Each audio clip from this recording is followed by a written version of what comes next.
18 апреля 2025 года указом президента министром энергетики был назначен начальник управления энергетики и транспорта Батал Мушба, финалист конкурса управленцев «Команда Абхазии». Батал Вадимович в нашей студии. Приветствую вас. Серифа, добрый день. Школа, бакалавриат, магистратура в финансовом университете при правительстве Российской Федерации. Все с отличием или все на отлично. Тем не менее, назначение на высокий министерский пост для нас всех было неожиданным. О главной вашей работе и деталях вашей работы поговорим. Давайте начнем. В общем-то, я в числе тех, кто удивился, услышав о вашем назначении, но, прочитав ваше резюме, уже понимаю, что вы давно в материале. Как раз вы этому всему, я имею в виду энергетика, да, учились в то время, когда в Абхазии энергетическая проблема накапливала негативы и будоражила общество. Зная эту ситуацию, вы не испугались занять предложенный пост? Я бы хотел начать с того, что также получить такое предложение на высоком уровне от президента для меня тоже было неожиданностью. Несмотря на то, что я уже несколько лет проработал в сфере энергетики в Российской Федерации, в последнее время продолжал свою работу тоже в отрасли энергетики в Республике Абхазия. Но, наверное, когда ты получаешь предложение на таком высоком уровне, то руководитель исходит из нескольких факторов, по которым он считает, что тот или иной кандидат способен справиться с поставленными задачами. Когда такое предложение поступило, естественно, я уже понимал, что необходимо оправдать возложенное доверие со стороны руководства, со стороны президента.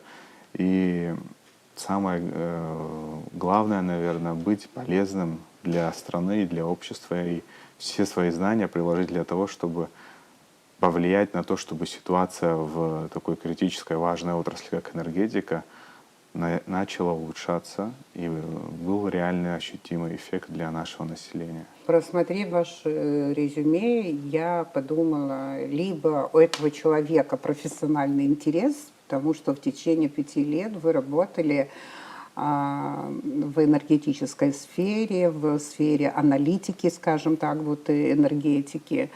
Да, и я подумала, что даже, возможно, у этого молодого человека уже есть видение, как исправлять эту ситуацию. И возможно, что это видение более новое что-то, чем то, что предлагалось нам все эти годы. Вы знаете, видение развития энергетической отрасли сегодня нам представляется таким образом, что наша энергетическая система должна быть современной и сбалансированной с точки зрения спроса и предложения. Здесь я бы хотел немножко сказать о таких общих глобальных трендах, которые, в принципе, в мире сегодня существуют в сфере энергетики. Глобально потребление электроэнергии растет во всем мире достаточно галопирующими темпами. По прогнозам Международного энергетического агентства к 60 году энергобаланс мировой будет на 50% состоять из возобновляемых источников электроэнергии. Также мы видим, что уже некоторые регионы в мире сталкиваются с дефицитом электроэнергии, в том числе и ближайшие государства. И в этом смысле Абхазия, как мы знаем, тоже ежегодно сталкивается с энергетическим дефицитом по итогам года. Почему это происходит? В чем лежат причины таких непонятных, да, сложных ситуаций по итогам года? Все это связано с тем, что развивается национальная экономика, развивается вообще человеческая жизнь. И сегодня, если 30-40 лет назад достаточно было в доме иметь одну лампочку и холодильник, сегодня уже мы хотим иметь более современные, качественные блага. Это современное освещение с несколькими лампочками, чтобы у нас телефон был заряжен. И та гаджетизация, современнизация сегодняшних процессов, естественно, влияет и на общественную жизнь Республики Абхазия. Также электрокары появились и появляются, и все это ставит перед энергетической отраслью любой страны вызовы, связанные с необходимостью удовлетворения вот этих возрастающих потребностей как со стороны граждан, как со стороны экономики, бизнеса, предприятий, социальных объектов. И энергетическая система, которая не отвечает этим вызовам, которая не вкладывает в инфраструктуру, в создание новых генерирующих мощностей, она, конечно, будет продолжать сталкиваться с такими серьезными хроническими проблемами. Мы должны, я думаю, что мы это хорошо понимаем, и наши граждане тоже это понимают. Сегодня энергетическая система требует соответствующего поддержания, соответствующих вложений для того, чтобы отвечать всем тем вызовам и спросу, который сформируется. Вот как человек, анализирующий энергетику, вы этим занимались до того, как стали министром. Я думаю, что умение анализировать — это тоже большая помощь для чиновника. Хочу начать с общего вопроса. Обычно говорят, что не так страшен черт, как его малюют. Я вот просто хочу спросить, общая ситуация в нашей энергетике, она неподъемная? На текущий момент ситуация сложная, она пока еще продолжает быть непростой, но несмотря на то, что есть серьезные сложности в отрасли, которые накопились, к сожалению, за многие годы послевоенные, не заниматься, не решать эти вопросы мы не можем. И сегодняшний подход в правительстве, в руководстве именно такой, чтобы переломным образом ситуацию изменить в отрасли. Поговорим о шагах, предпринятых в нашей энергетике за летний период. У многих есть надежда, что эти шаги дадут какой-то положительный результат, и мы не окажемся в объятиях энергодефицита в осенне-зимний период. Чем ваше ведомство и наше правительство в этой сфере занималось летом? Какие были действия, которые могут нас немного хотя бы обнадежить? Ну, я бы хотел, наверное, привести небольшую статистику. За 9 месяцев текущего года потребление электроэнергии в Республике Абхазия сократилось по отношению к 9 месяцам 2024 года на 65 миллионов киловатт-часов. Что означает сама по себе эта цифра? Эта цифра означает, что если такая динамика продолжится в последующие месяцы, то энергодефицит в стране будет значительно меньше. И вот на вот эти вот верные отключения, к которым иногда технически приходится прибегать, естественно, и он будет значительно меньше, или же его вообще не будет. Как вы знаете, президентом поставлена задача с августа месяца начать коммерческий переток электрической энергии с Российской Федерации для того, чтобы более рационально использовать водный запас на Ингургэс. На 1 октября текущего года нам удалось по отношению к прошлому году этот уровень держать выше на 47 метров, что достаточно серьезная отметка в сравнении с предыдущим годом. Также на текущий момент электроэнергия... Интересно, а чем была инициатива вот начать коммерческий переток из России уже в августе? Инициатива и поручение было президента, которое родилось в ходе обсуждения с экспертами, с энергетиками. И было понятно, что если мы сможем начать заранее осуществлять коммерческий переток, то мы сможем более плавно пройти осенне-зимний период. Но нужно сказать, что, конечно же, энергетика Республики Абхазия и гидроэнергетика, она в значительной степени опирается и на природные условия, которые влияют на уровень притока воды, на его периодичность. Как мы знаем, Ингургэс вырабатывает электроэнергию за счет той воды, которая поступает с гор, поэтому природные условия и изменения, они тоже очень существенно влияют на потенциал и мощности выработки на плотине. Также вот по коммерческому перетоку хотел бы добавить, эти цифры тоже мы уже озвучивали, закупленной электроэнергии собственными средствами Черноморэнерго на сумму свыше 171 миллион за 3 месяца. Это порядка 62 миллионов киловатт-часов. Если бы нам дополнительно пришлось бы тот дефицит, который мы не сократили бы, еще закупать на эту сумму, то это было бы еще порядка 200 миллионов рублей по тому тарифу коммерческому, по которому мы приобретаем его сегодня в Российской Федерации. То есть это дополнительная нагрузка, дополнительная экономия, которую нам уже удалось осуществить совместно. За счет чего удалось осуществить эту экономию? За счет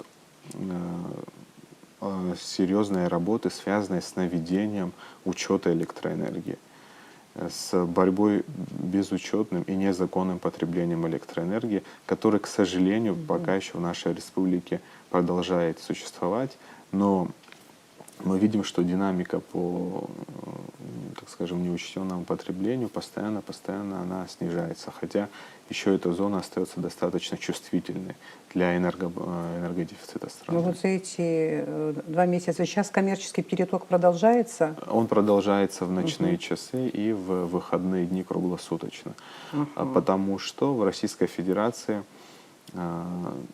электроэнергия продается по дневному и ночному тарифу. Ночной тариф значительно в половину дешевле, чем дневной тариф, за исключением выходных дней.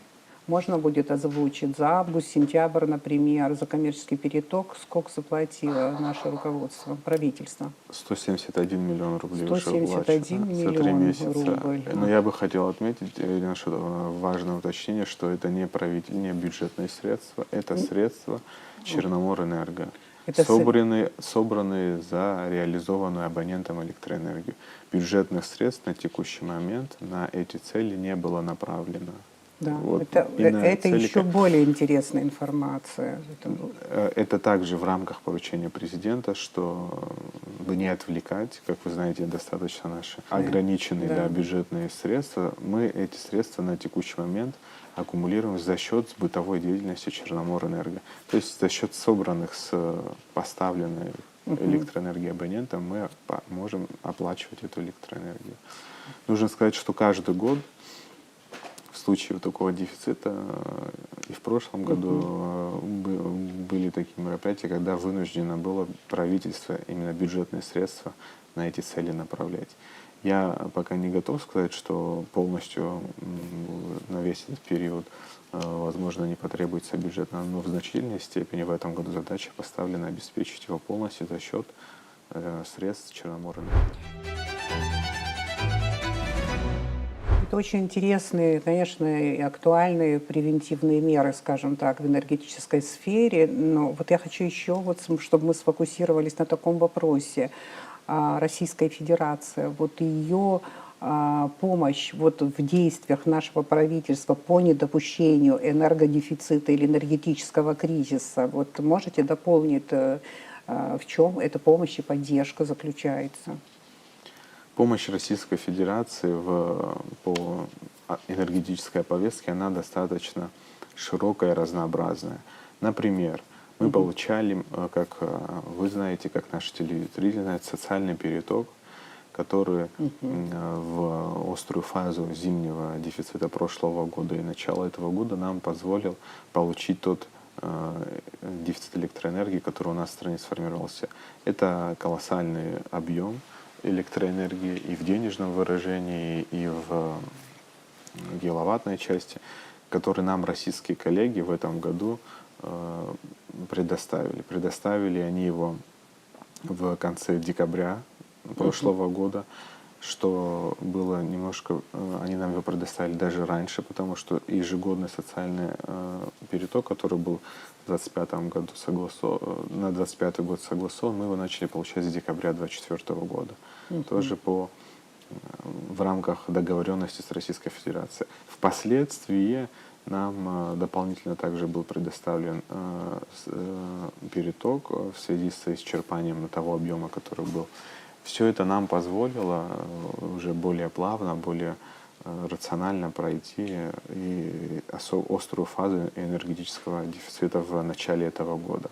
Помимо таких мер, российские коллеги оказывают нам и методологическую поддержку с повышением квалификации наших специалистов в отрасли энергетики. Мы делились информацией. В этом году уже начата активная программа по повышению программы сотрудников Черноморэнерго в сфере диспетчеризации. Они уже прошли курсы на базе корпоративного центра системного оператора в городе Москва. Продолжая в формате видеоконференц-связи на первом этапе, коллеги из бытового управления проходят повышение программы, повышение квалификации. Впоследствии они будут и очные этапы проходить. Мы попросили российских коллег, чтобы на базе ведущих российских энергетических корпораций в сфере гидроэнергетики также наши специалисты могли пройти теоретическое и практическое обучение. Нужно отметить, что Министерство энергетики Российской Федерации в рамках наших договоренностей поддержало эти инициативы и позволило нам также сделать так, чтобы обучение этих специалистов было бесплатно для них.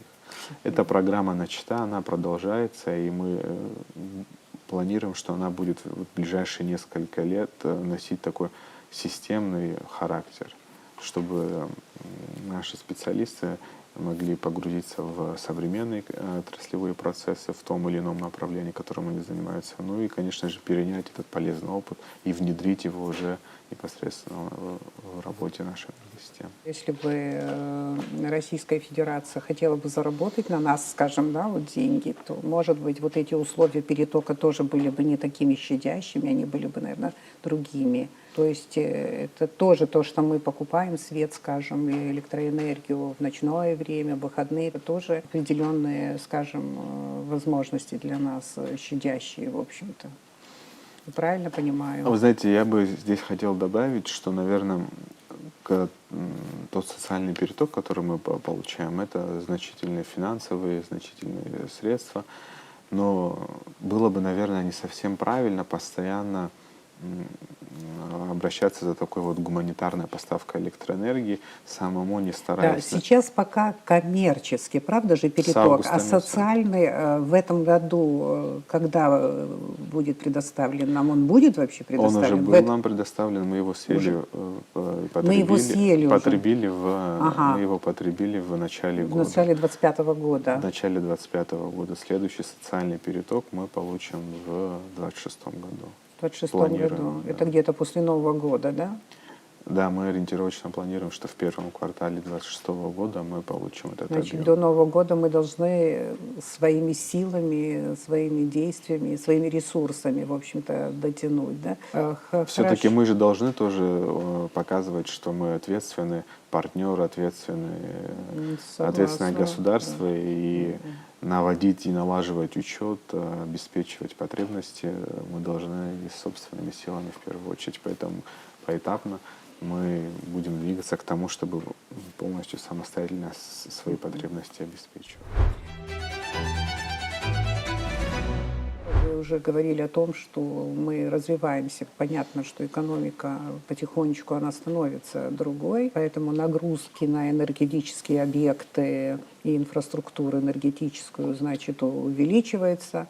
И проблема изношенности сетей, наверное, всего становится ключевой. Все же то, что за счет собранных средств Черноморэнерго проводится вот сейчас вот такая политика в энергетике, это хорошо, но какие возможности для реновации сетей, для ремонтных работ, восстановительных работ? Вы очень правильно отметили, что одна из основных проблем нашей энергетической системы — это, конечно же, ветхость и изношенность электросетевого хозяйства. К сожалению, все это требует наведения соответствующего, все это требует финансовых затрат, которые необходимо осуществлять также за счет собственных средств, либо же за счет привлеченных средств. Но на текущий момент мы определили, что вот наша краткосрочная, наиболее приоритетная задача — это все-таки осуществление коммерческого перетока.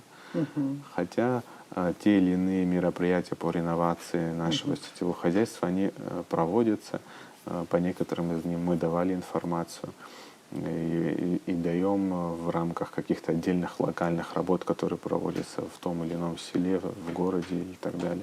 Но глобально сегодня электросетевое хозяйство, оно требует очень больших и значительных вложений. и сложно эти мероприятия реализовать без отсутствия соответствующих финансовых вложений. Здесь я бы, как гражданин, наверное, хотел бы в первую очередь обратиться ко всем нашим гражданам с вопросом о том, почему вообще важно оплачивать за электроэнергию. Давайте. Это очень важно, потому что каждый собранный рубль за электроэнергию позволяет энергетикам инвестировать в сетевое хозяйство. Очень часто мы слышим, к сожалению, и мы, с одной стороны, разделяем такое мнение от наших граждан, что вот вы нам сперва приведите сети в порядок, наладьте там дефицит трансформаторной мощности и так далее, а потом мы начнем платить за электроэнергию. Понимаем, что наши граждане необоснованно высказывают свои претензии и замечания по этому вопросу, но здесь возникает вопрос, а за счет каких средств и за счет какого чуда, не имея финансовых или иных возможностей, можно привести сетевое хозяйство в порядок. Мы считаем, что наша энергосистема должна оставаться в управлении государством, и каждый гражданин, я думаю, в Абхазии разделяет это мнение. На наш взгляд, он это мнение еще лучше будет разделять, когда будет соучастником инвестирования в эту инфраструктуру за счет оплаты за электроэнергию. Повторюсь, что невозможно сегодня, не имея финансовых возможностей, восстановить сетевое хозяйство. Это колоссальные средства, которые посчитаны, кстати, в настоящее время, но без собираемости, без собственных возможностей это будет очень сложно сделать. А если электросетевое хозяйство будет продолжать оставаться в таком же состоянии, то качество электроснабжения наших абонентов, оно также будет недостаточно хорошим. Подводя итоги с бытовой деятельности Черноморэнерго за январь-апрель 2025 года, вы поставили с бытовым управлением задачу качественного повышения собираемости за поставляемую абонентами электроэнергию во всех районах Абхазии. Вас услышали? Динамика, которую мы видим по собираемости последние несколько месяцев, говорит о том, что мы значительно увеличили свои показатели по собираемости. Вот за сентябрь месяц уровень собираемости составил 85%. Это достаточно высокий показатель. 85, а до того? Значит, начинали мы в начале года, уровень собираемости составлял порядка 32%. 32 по месяцу. Если мы будем говорить с начала года, уровень собираемости составил 52%. Это с января по сентябрь месяц. Отдельно в сентябре только лишь мы собрали 85% по месяцу одному. Все последние 4 месяца у нас достаточно высокая динамика по собираемости. Но это результат чего? Это результат нескольких, на мой взгляд, факторов. Во-первых, у нас последние годы активно внедряется современные интеллектуальные приборы учета. В стране их установлено порядка 32 тысяч приборов учета, что стимулирует, с одной стороны, граждан к экономии электроэнергии. Процесс идет? Процесс идет и будет продолжаться. Мы рассчитываем, что мероприятия по приборам учета мы в следующем году значительно сумеем нарастить в плане установки этих приборов учета. Это позволяет нам стимулировать абонентов к экономии и к своевременной оплате за электроэнергию. То есть мы имеем реальные рычаги воздействия на абонентов, у которых и установлены эти приборы учета. И мы видим эту динамику, что там, где появились приборы учета, абоненты начинают экономить и более своевременно оплачивать текущие счета за электроэнергию. Я слышу разговоры, что начали отключать таких злостных неплательщиков, скажем так. Это подтверждается такая информация? Все верно. В тех местах, где стоят современные интеллектуальные приборы учета, ежесуточно мы вынуждены применять такую меру по отношению к таким абонентам для того, чтобы стимулировать их к финансовой дисциплине в вопросах с бытовой деятельностью. Можно я задам сложный, но важный вопрос? Коррупционная составляющая вот в энергетической сфере нашей. Вы этой проблемой как-то занимаетесь? Естественно, что факторы, так скажем, недобросовестного отношения со стороны сотрудников энергосбыта, они с нашей стороны очень жестко пресекаются. И я думаю, то, что мы подняли вообще тему сбыта на достаточно высокий уровень, на уровень министерства, тоже стимулирует наших сотрудников сбытовой деятельности к тому, чтобы более объективно и честно осуществлять свою работу. Мы в этом смысле продолжим эту работу обязательно, потому что сложно требовать с абонента оплату за электроэнергию, когда есть такие недобросовестные случаи в самой энергосистеме. И здесь, конечно же, мы эту работу будем продолжать обязательно по борьбе с такими фактами. Вы совместно с российскими специалистами недавно провели обследование перепадных ГЭС в Галском районе. Какую ситуацию вы там обнаружили? Состояние перепадных сегодня оно не рабочее и находится в таком завершавшем состоянии. Для того, чтобы восстановить их и запустить в работу, конечно, нужно... Вообще реально работает одна перепадная или сколько? Из 4 перепадных одна работает, Одна работает. Да, в полном объеме и позволяет сегодня нам получать электроэнергию с этой перепадной. Но нужно сказать, что и мощность этой перепадной значительно выше, чем 3 других. Ага. 220. Но если бы другие восстановили бы, как это повлияло бы на выработку электроэнергии, вообще на проблему дефицита? Это позволило бы нам иметь дополнительный объем выработанной электроэнергии с наших объектов генерации. И мы порядка 50% дефицита могли бы точно удовлетворить за счет вот этой вот Но выработки. ремонт требует прям колоссальных вложений.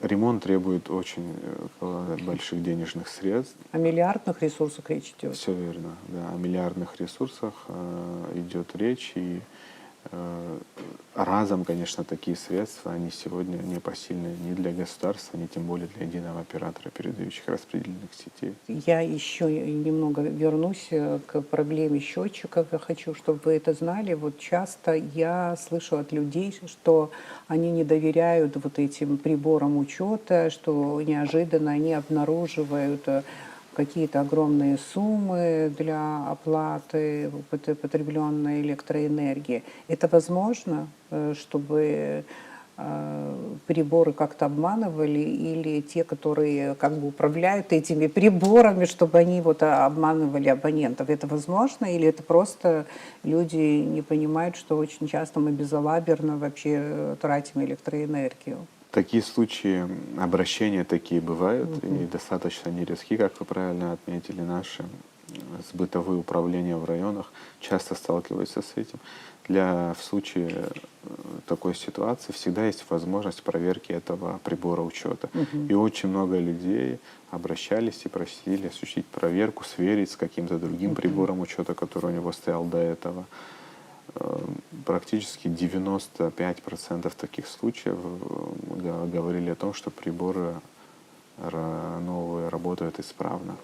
Как вы правильно отметили, некоторые наши абоненты имеют старые счетчики, которые там имеют уже срок службы там, свыше 15, 20, 30 лет.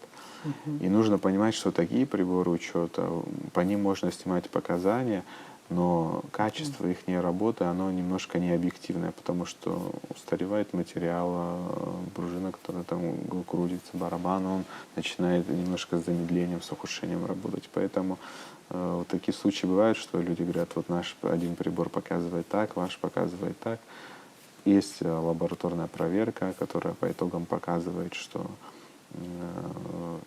приборы нового образца, они ни в коем случае никаких-либо киловатт лишних абоненту не накручивают.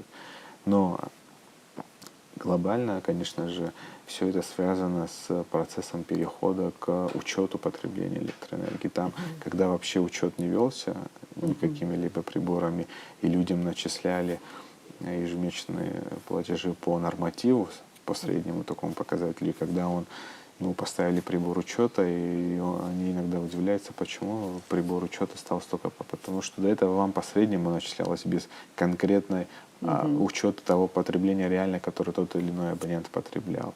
И люди вот в этой связи они уже начинают более экономно относиться к тому потреблению, которое у них дома, вместе с прибором учета.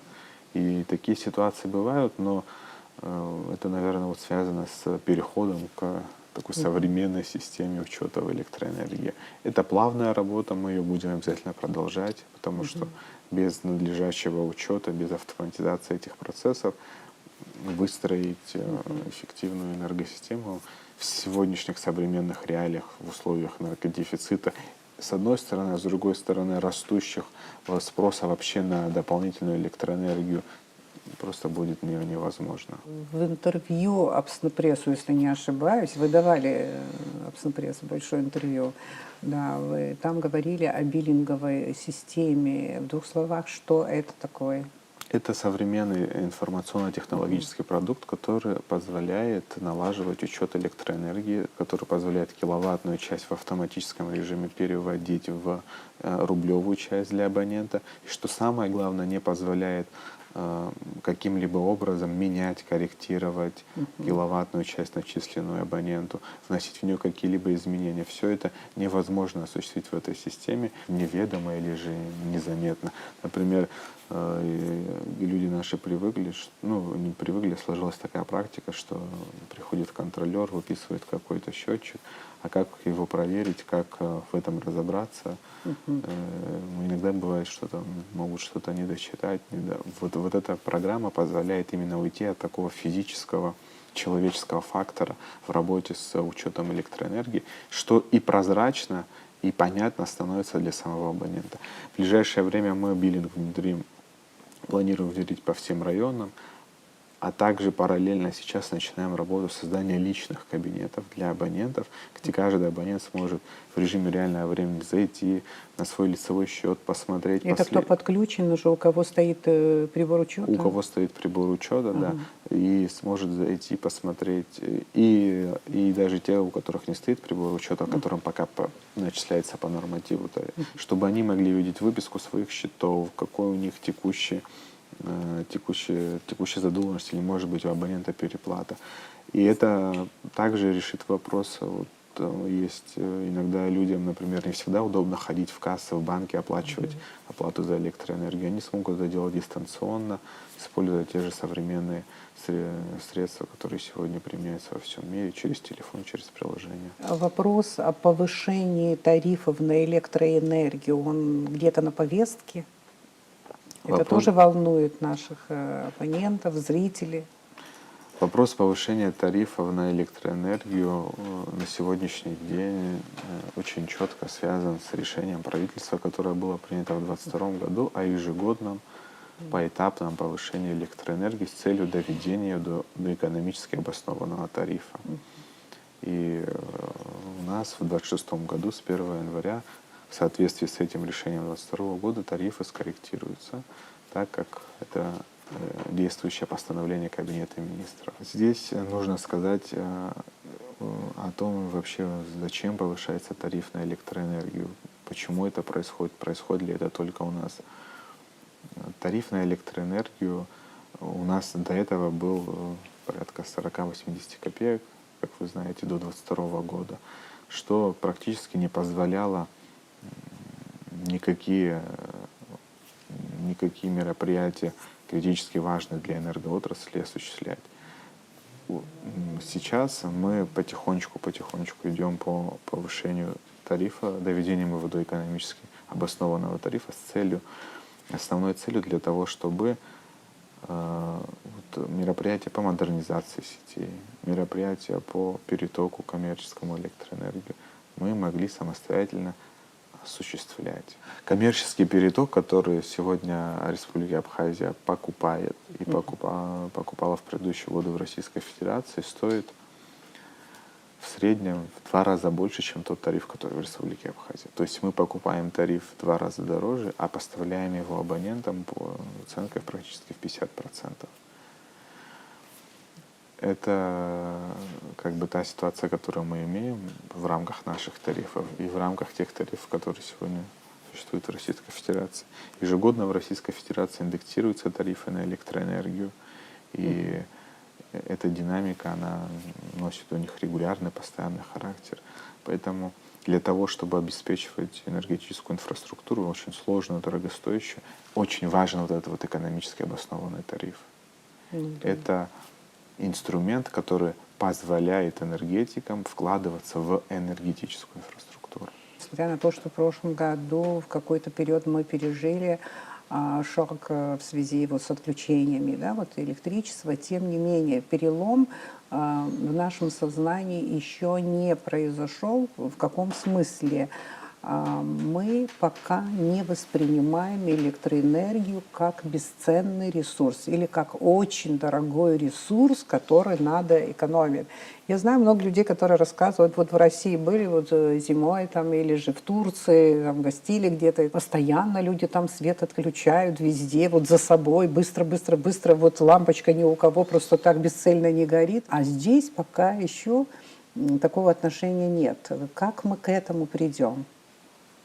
Вы очень правильно подняли этот вопрос, потому что здесь, на наш взгляд, не только вот должна быть такая работа с автоматизацией этих процессов, учетом и так далее, но и социальная такая ценностная должна поменяться, наверное, установка в сознании нашего общества, что электроэнергия — это в сегодняшних реалиях тот товар и ресурс, который требует определенных ресурсов человеческих, материальных, инструментарных для того, чтобы он производился и мог в конечном счете обеспечивать наших людей. Поэтому это не какой-то бесплатный ресурс, который сам по себе течет, и ничего не нужно делать, и достаточно, вот он сам идет, и за него ничего не нужно как бы его обеспечивать. Вот, очень часто энергетики из отрасли наши любят приводить пример, когда у абонентов заканчиваются денежные средства на телефоне или на интернете. Никто почему-то не думает о том, почему он перестал работать или почему нету, и не жалуются на это. Мы все как-то сразу идем и пополняем денежные средства, баланс свой. Электроэнергия — это такой же товар, такой же продукт, который сегодня в реалиях рыночной экономики в Абхазии и в мире требует того, чтобы его обеспечивали необходимыми ресурсами. И здесь мы не должны обманывать себя сами как общество, как граждане, думать, что электроэнергия, она бесплатно к нам идет. Вот даже если мы бы, например, потребляли бы в половину меньше, чем то, что вы сейчас потребляем, и у нас бы не было бы дефицита электроэнергии, да, в погоду, все равно нужно ли было бы нам обслуживать наши сети? Заменять устаревшее 50-летнее, 60-летнее трансформаторное оборудование на подстанциях, сети наши приводить в порядок, чтобы напряжение в деревнях, в городах было.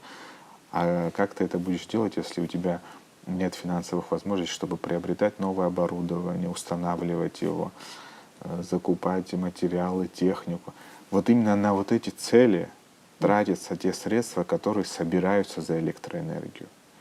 Поэтому это в сегодняшнем мире точно такой же товар, такой же ресурс, который должен быть обеспечен. Мы продолжаем обсуармя.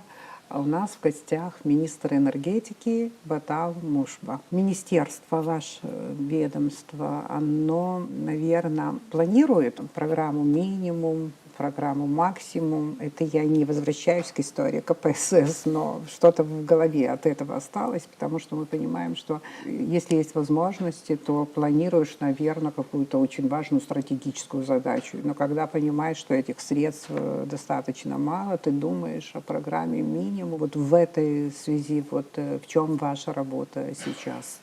Здесь у нас есть четкие поручения президента, которые были даны правительству 27 августа. Одно из поручений в сфере энергетики касается разработки долгосрочной стратегии развития энергетической системы Республики Абхазия с учетом модернизации сетей и с учетом возможности создания новой генерации на альтернативных источниках электроэнергии. Это солнечная, ветряная генерация. И вот этот вот стратегический документ, стратегия, да, энергоотрасли, сегодня документ, над которым работают у нас в министерстве наши коллеги. Документ для нас это будет ориентир, в котором мы постараемся прописать и определить ключевые вообще вещи, которые необходимы в долгосрочной перспективе в Республике Абхазия для того, чтобы наша энергосистема была качественно лучше. И важное, что хотел бы здесь отметить, это, наверное, не какая-то такая догма будет этот документ, это будет такой живой документ, который в нашем понимании будет, наверное, корректироваться, меняться с течением времени. Но ключевые параметры, ключевые цели, которые мы бы хотели в долгосрочной стратегии заложить, мы обязательно их укажем там и будем стремиться к их реализации и исполнению, исходя из наших реальных сегодняшних возможностей и того потенциала, который, как мы прогнозируем, будет формироваться в рамках исполнения тех или иных шагов этой стратегии в будущем. Об альтернативных источниках энергии мы можем поговорить? Мы можем параллельно какие-то проекты предложить, которые немножко поменяют нашу сложную ситуацию.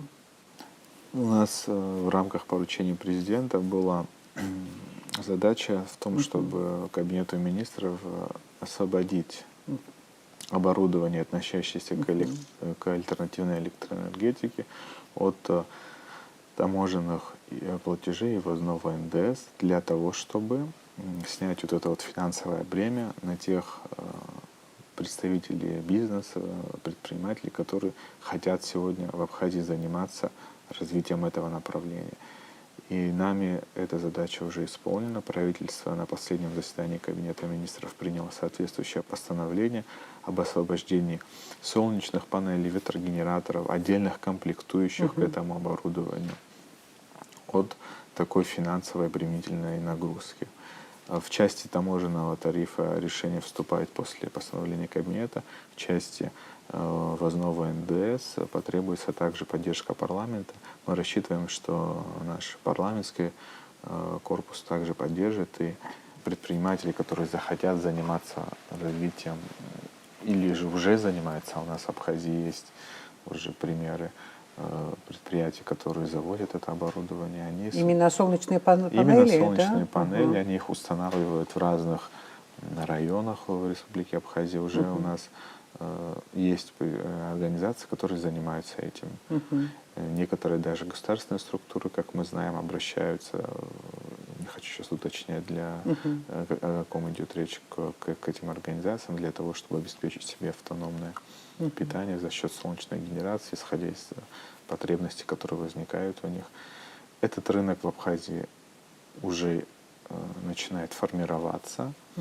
И вот эта вот мера, которая была принята правительством, на наш взгляд, тоже позволит еще более благоприятные условия создать для развития этой критически важной и современной. Да. Если говорить простым языком, создать более благоприятные условия для предпринимателей, которые будут заниматься этими видами деятельности. Там солнечные панели, еще что-то, наверное. Ветрогенераторы. Да, и иные виды альтернативной энергетики, их комплектующие, оборудование к ним. Это просто приведет к тому, что это оборудование при его установке оно будет значительно дешевле, чем если бы эти таможенные То есть надо заинтересовать, да, предпринимателей, которые хотели бы на территории Абхазии этим заниматься. Нужно сказать, что по солнечными панелями могут заинтересоваться не только предприятия, и то есть бизнес может заинтересоваться физическое лицо, гражданин, который при желании, при возможности захочет у себя дома поставить. И ты полностью автономен, да? Полностью нет? Полностью не автономен, но работа на солнечных панелях предполагает все-таки в ночное время потребление электроэнергии из государства, из сетей, из общих сетей. Но если у этого человека сформировался какой-то излишек электроэнергии, и у него есть аккумулятор для хранения, то он может потреблять эту электроэнергию из вот этого источника, и тогда он полностью автономный. Хорошо, что в правительстве есть понимание этого вопроса, потому что я знаю, многих это волнует. Какие-то попытки были со стороны предпринимателей российских, например, но которые как-то не были как-то реализованы. Но нужно отметить, что это всего лишь один из шагов в этом направлении. Да. Есть другие инициативы по развитию зеленой энергетики, так в целом называется. Как в Европе. Как в Европе, да. Да. Мы сейчас работаем над другими мерами поддержки этой отрасли. Я пока не хочу забегать вперед и говорить, о каких конкретно идет мерах, но в целом мы будем поэтапно идти. Вот здесь важно, на мой взгляд, во всяком случае у нас в Министерстве не такое, именно поэтапно идти. Резких шагов в либерализации, развития этой отрасли, исходя из тех проблем, которые есть в энергоотрасли нашей, понимая их, мы считаем не совсем тоже оправданно делать. Но идти в этом направлении обязательно нужно. Да, согласна. Вот когда-то мы в этой студии с Джансуком Эдуардовичем обсуждали тему энергетики, и я уже подзабыла, конечно, гуризмом не страдаю, я не знаю, все проблемы понятно, но вот использование волн, ну, моря, да, для выработки электроэнергии, оказывается, такая сфера тоже существует. Биомассу можно использовать, например, шелуху от ореха перерабатываешь и специальных... Сколько всего. Но просто, наверное, технологически все это очень не то что сложно, дорого как-то технологии получить. Оборудование солнечных панелей ежегодно, оно из-за того, что развивается это направление в мире, цена на него постепенно начинает снижаться. Вот если сравнивать цены текущие с ценами 22-23 года, значительное снижение. Дешевеет, да, немножко? Да. Ага. И здесь зависит, конечно, от объема, от мощностей, которые тот или иной человек хочет. Но в целом оборудование, поэтому мы и видим, что не только мы снимаем вот эти вот обременительные барьеры, но еще и реально появляется больше возможность у людей закупать и устанавливать это оборудование, что, конечно же, мы посчитали важно простимулировать. Ситуация с майнингами. Да, летом у нас складываются более благоприятные ситуации, поэтому мы немножко подзабыли, что вообще происходило в связи с использованием майнинга в нашей стране. Летом, ну, к нам, конечно, на телевидении поступала информация об обнаружении, конфискации майнинговых аппаратов в разных районах Абхазии. То есть эта тема все-таки звучала. Но летом тема звучала не очень жестко. Реальная ситуация с майнингами в нашей стране, она вам известна? Ситуация с выявлением незаконного потребления от майнинга, она находится на контроле руководства, и борьба с выявлением этого оборудования, она не прекращается. Буквально недавно совместно нашими правоохранительными органами было выявлено незаконное майнинговое оборудование, которое было изъято. Также в парламенте находятся наши инициативы, которые придадут дополнительных полномочий всем контролирующим органам для того, чтобы утилизировать это оборудование. Сейчас есть в этой части предложения тоже, которые мы надеемся, что в парламенте тоже будут поддержаны. Но проблема серьезная. В этом году она на текущий момент тоже имеет свое место быть, но мы видим, что в целом этих абонентов становится меньше. Нет уже таких крупных Ферм. больших ферм, как это было там несколько лет назад. Это связано, с одной стороны, с борьбой с этим видом деятельности Республики Абхазия. С другой стороны, нужно понимать, что и конъюнктура на рынке криптовалют, она тоже не очень стала привлекательная для людей, которые этим хотят заниматься, исходя из там, небольших финансовых возможностей. Это становится не очень прибыльной, поэтому рынок потихоньку тоже как бы начинает сам в этой части спадать. Это направление и связанное с этим фактором. Но в целом сегодня, конечно, мы пока не можем сказать, что весь майнинг в Республике Абхазия уже отсутствует, к сожалению, пока он еще продолжает быть. И мы бы еще раз хотели бы обратиться к тем людям, которые занимаются этой незаконной деятельностью, что все-таки в текущих условиях это не совсем правильно по отношению к нашим гражданам, которые в конце года вынуждены сталкиваться с ограничениями в подаче электроэнергии. Мягко говорите, аккуратно, интеллигентно, но абсолютно Ну, посыл, я правильно. думаю, понятен, какой я хочу сказать. Большой и сложный вопрос, честно говоря, сегодня не собиралась ее затрагивать, но вот хотя бы так вот пунктирно тема инвестиций. В Абхазии обычно эта тема становится предметом дискуссии, особенно между властью и оппозицией. И, в принципе, профессионально на эту тему говорить в Абхазии невозможно было. И сейчас этот вопрос нигде не звучит. Но в целом ваше отношение к инвестициям. Для того, чтобы развивать энергетическую отрасль, в нее обязательно необходимы инвестиции. Как мы уже с вами ранее говорили, что часть инвестиций она будет исходить от наших граждан, которые осуществляют оплату за электроэнергию. Это будет позволять нам очень многие проблемные сферы, которые сегодня существуют в отрасли, исправлять. Наверное, в целом сегодня, помимо текущих задач, нам глобально необходимо создание новых генерирующих мощностей, то есть новых источников, откуда мы будем вырабатывать свою электроэнергию. Возможно, для развития новых источников энергии, новых генерирующих мощностей, мне кажется, что государственно-частное партнерство, которое мы объективно должны понимать, оно очень затратное, требует больших финансовых вложений, это миллиарды, может быть, даже и десятки. Здесь участие частного бизнеса может быть полезно. Но законодательство, которое есть, позволяет это сделать сейчас? Иностранному не позволяет. Не позволяет. Не позволяет, да. Не позволяет. Создание новых генерирующих мощностей.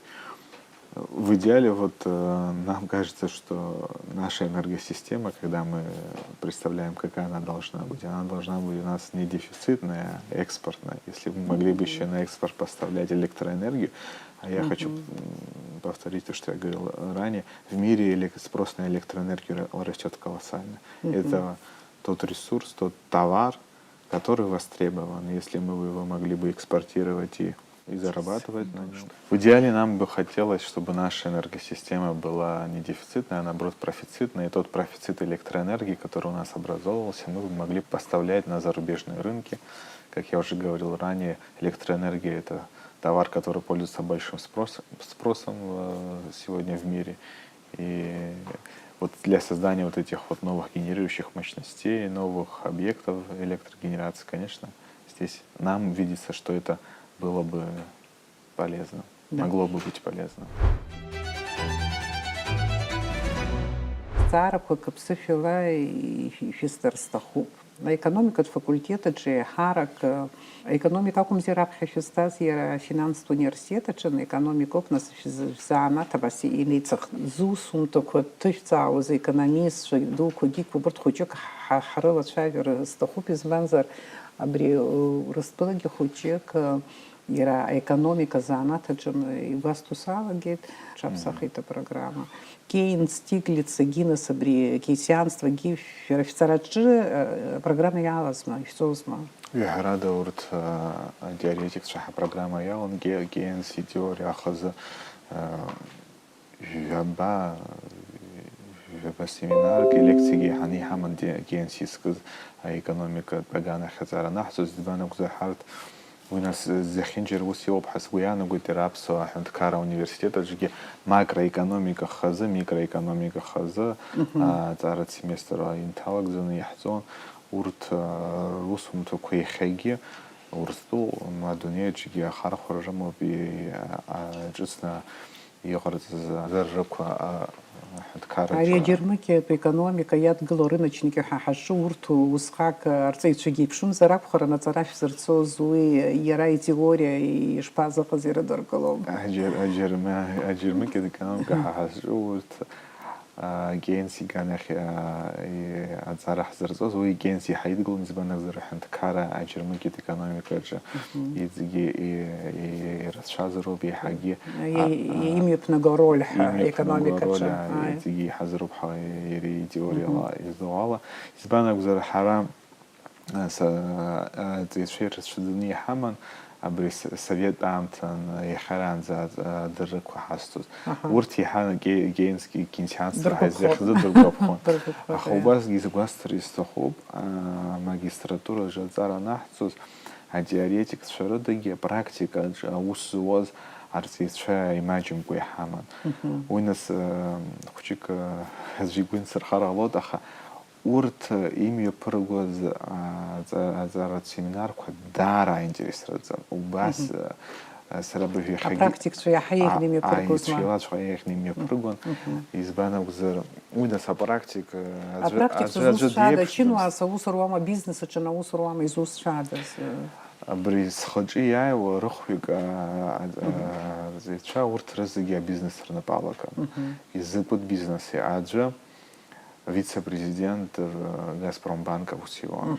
Уи Москватәи Лондон иҟаз аотделениаҿы аус иуан.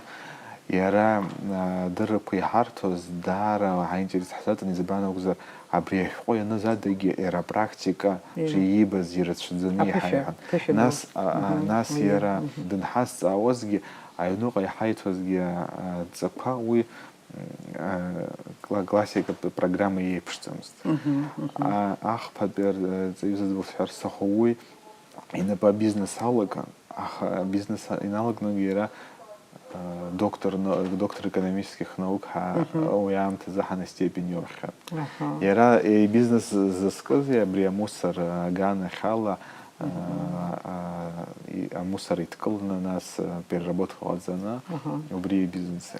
Ахԥатәи уи ирцәӡаны бизнесқәа рацәан, аха урҭ рызегьы дара инцәажәоз абри ҳарҭ ҳарҵаҩцәоуп, ҳарҭ ҳакадемикцәоуп, ҳаус рҟны имҩаԥыргаӡом сҭахацәалацәа ҳаинтересаӡом. Маркс иӡбахә ирҳәозу иалацәажәозма? Маркс иӡбахә рҳәон, избан акәзар уигьы иҵаарадыррақәа изгәаԥхо изгәамԥхо рацәоуп, аха илагалақәа караҵанакуеит иахьатәи аекономика. Хәышықәса университет ашьҭахь Москва аус жәуан, шәнапы злакыз иааркьаҿны, нас шәыхынҳәра шԥаҟалеи? Изҭаххада? Шәара ишәҭаххама, шәҭаацәа ирҭаххама? Уҩыза алшара сышәҭоӡаргьы изгәасҭар сҭахын аусурадагьы сара аспирантуразы анысҵоз исымоуп рҩыза алшара семинарқәа рымҩаԥгара арҵаҩы иҳасабала. Уигьы даара Иара убри университет аҿы финансовый аҿы? Мама, уи иргыло нефтигаза. Нефтигаза институт. Убра асеминарқәа ирацәаны имҩаԥаҳгон, урҭгьы даара сырзаҳан иԥышәа бзиоуп ҳаизԥхьаӡоит иахьатәи сыԥсҭазаараҿы. Избан акәзар уара макьана уҿароуп, аха ҽаганахь уныҟалагьы уигьы адыррақәа ҿыц унаҭо аҭахым мҩаԥгашьа аматериал апрограмма знагашьа.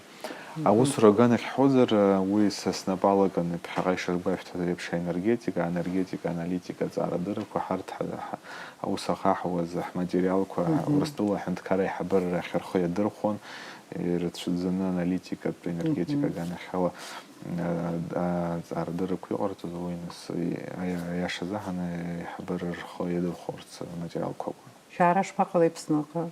Сара Аԥсныҟа сԥысҽынӡамкәа иҟалеит аԥсадгьыл ахь. Уи сеилыскаауан уҩыза мҭак ҟалап Аԥсныҟа саныҟәынҳәа, аха санааиҵәҟаҵап ус сгәы иҭаӡам сҭаиашазаҳан, избан акәзар Москва сусура спланқәа злааз ала уи хәыҷык сгәы сҽынӡамкәа иҟалеит, аха Аԥсны инаԥырҵа ахатәы Министерство енергетики, транспорттәи ԥахьатәи ахада инақәыршәаны иалагеит усҟан аминистрски ҭҟаҵан Џьансыхә Едуард Иԥананба, иара нас аус идызу аспециалистцәа дрышьҭалеит. Ириоуп уҩыза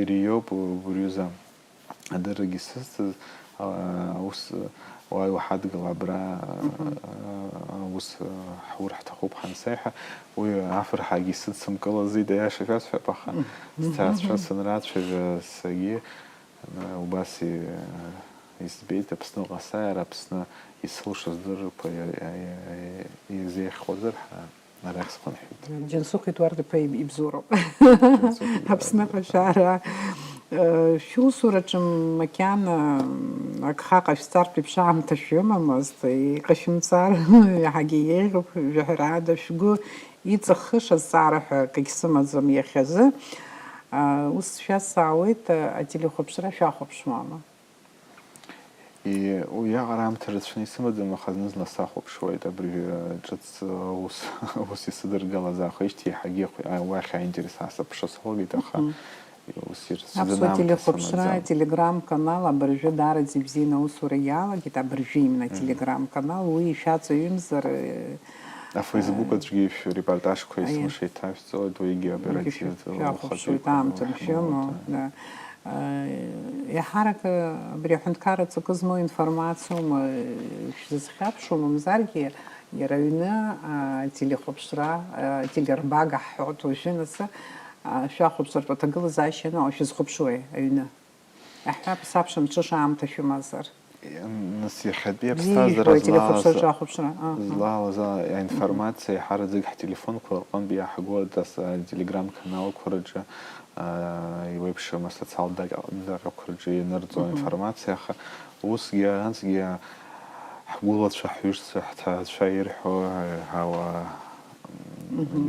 حاول براند بإنформация нас ورغي знабалок هدر نوم ويجي وعن بيرتشن يوحاويت أي انترفيو دوك يا حاب يوتيوب على شاقب شواما في زريو عم تشمدم يا ورا عم تشمدم أي أساسات حفرتش شرزلو ما كرشي يواما أجيز فيديو ما خدنا لسرت خوا يودعو سعرك زبطوس ينشمو عبري يرياكو زريش باقي زرز حبسخاك شرا جربشتوس يشمو يدوما عايش زحنا جد نلقى أنا وسمدم أخا دار جربشجن وسيو حزر تشرشل سما بوي بيوغرافيا جرس فن سابها خيد بيوغرافيا جي سناب خي حاجي وبريويو أو يجانا خالص زحن أجد ردو كشيلو يسنربيت إزبانا وزاري رأي بستازار زيجي عبري بستازار جايس رأي عايق بري يرتشدني يدنا خوجي زنرقني يخايجي تخويجي بدوا كتنا ويتاسي شقتازي يخايجي ناس يرتشدنا بريفتا بيوغرافيا زخدوها شبرجا يوانا بريفنوس خدبي يخوت سرق ويوانا غير شادقل مزوبري وبري سنيس خوتسو ويتورخو بريس زحن интересация. جهرادة شتاعترزة شغشتخكو وس سويانا قد سراوية كومبليمنت نقزم إذا أساسا ساويت شبستازارا بس أبلان شمو ما أبلان كويزا يسمو بخا تخدم بياشكس كويش حنربازي بشابري نسيم دالي بزاخد بخاغي في حزقي وقوش نظام كو ايكونوميك جي شغا براغنوز كو غاوتو شغا فينانسا موديل كو غلر يوبريز اختسخ الله الزيجي نسيم تاليب في بخيخوما سيب بخيدا عندي خروب كويس دارت سسكو بخيتوي وقوش نظام كويزا اختسخ كو غلار غلوطخ أشزقة ترى كابلان أنت خروب كيستاب سوارت شنو يبخر استخو إسبانس زدروا مخيا أي ناس في سمرت شاجتي ديش حرتي في تخزن بلان كسمو باخ تشاب وبرتها بلان كور رزخابشنا واحد يغاست زوم ح شغالة يسبسخ زوم حوس بستازر جياشو بحيس بخد زوم بستازر ويز تغلزا شكود نغالو ت أبري خبي عم تزحن يودو قلشة تبقى أشاب سخر كجانا على أنا تخو. تاتشا أتاتشرا يالا لطوبها شارحوما يرمحوكو يا عموس بش شرا يخشحا ويراشحو يوصل نروحو. ويرحود تقبل دياشك سكاير شنو يرحود ويجي ناس خرايم جو يعلبها وسكويا. يش حرحيت أي تاترجع يشتري شو قما شو غدا. يجي عايش شو تبوب دار فينال بوزار حايسويت ويحسسوا زجي راحتوت أبسوا رميج يخدوا السارة شرا شبعنا قرالة يخدوا يرى энергетика ядыш халар халот ярбын зала гидыч сара ках иха хахай хахами джабсуа загиряха рабхир гыланиц бут побрёб зана го ярбын يخي حارت عبسو حمد يطلع حزبش حارتي حامل عبسنا أحنت كارا عبسو أحنت كارا وي دار يمر يوسم حبت شو حبدوس شو خاكوس تزي خاش سرقتم وبري أحنت كارا عرقورا عرجي ربخ أعجارا ويوب حبسو ربخ نرجلنا بري حج قدرت بقص شكاد جرت ميلاد كويرلا مبارد يخشنا гангала, даша гангала, я хаби амта гибджабха юдна гало уги уадм галар алом убризиги рюби ганг яхзелак зар харт яхяя возгида адам хавуску яна год. Яха агуразгейт ины цуху интервью брижехая ахцуз псухилым пах гарге ишфил шоз считай, и внузгалут псофилеха, косамцазаха, чезна, псофила, и годуру по... Ой, галах шилом госдорон изоб. Ахату безфил, хату безфил бас, карат безфил, бзина, яхев дору, наски, يحسحهم يحضروا терминология حذر ما جيم حما بسكورة شو بقن بي متسخو يفيد سمسالة زي توبري دارد يتبوب جوكا سحوت يتبوب حشاس سحوت حترسكو آخبشترا يخشخوب نخهامش تبزيوب شمش بيجي من شاء الله زاد أبزيرس